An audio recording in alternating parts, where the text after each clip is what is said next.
ঝাড়গ্রামের সাবিত্রী মন্দির প্রায় 500 বছরেরও বেশি পুরনো। এই মন্দির ঘিরে একাধিক লোককথাও আছে।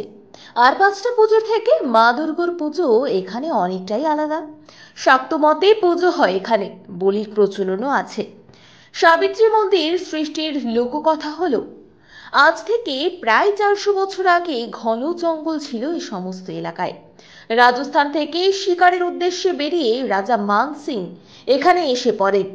ঘন জঙ্গলে হঠাৎই তিনি এক অপূর্ব সুন্দরী রমণীকে একা দাঁড়িয়ে থাকতে দেখেন। তার রূপে মুগ্ধ রাজা 7-5 না ভেবে তাকে বিয়ের প্রস্তাব দেন।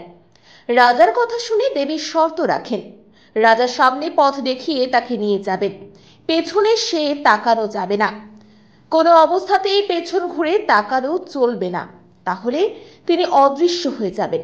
শর্ত মেনে রাজা তার রাজ্যের উদ্দেশ্যে রওনা দেন। বেশ কিছু পথ চলার পর হঠাৎ করেই রাজার মনে হয় দেবী তাকে ঠকায়নি তো, পেছনে তো কোনো আওয়াজ নেই, তাহলে কি তাকে ছেড়ে পালালো দেবী?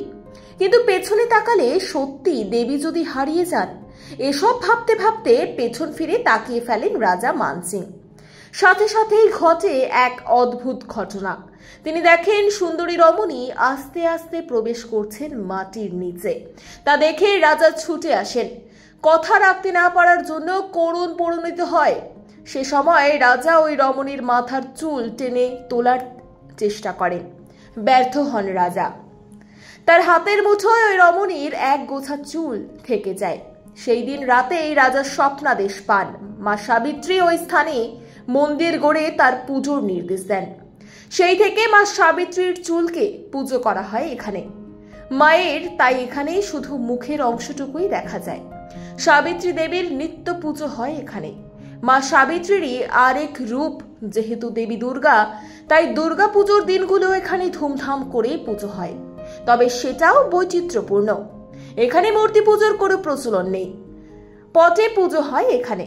একমাত্র জেলায় বর্তমানে সম্ভবত এখানেই পটে পুজো হয়, তাই অনেকেই এই পুজোকে পটেশ্বরীর পুজো বলে। পুজোর প্রায় 15 দিন আগে জিতাষ্টমীর দিন থেকে শুরু হয় এখানকার দুর্গা পুজো। পুরাতন পঞ্জিকার নিয়ম মেনে নিষ্ঠা সহকারে মায়ের পুজো করা হয়। প্রতিদিন যজ্ঞ, হোম ও চণ্ডী পাঠ করা হয়। শুধু ঝাড়গ্রাম নয়, অবিভক্ত মেদিনীপুর জেলার পার্শ্ববর্তী ঝাড়খণ্ড ও উড়িষ্যা থেকে বহু মানুষ রাজবাড়ির পুজো দেখতে আসেন।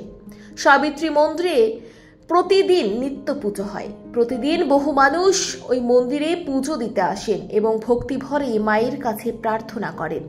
পুজোতে বলি দেওয়ার রেওয়াজ আজও আছে। সেই সঙ্গে সন্ধি পুজোতেও বলি দেওয়া হয় এখানে।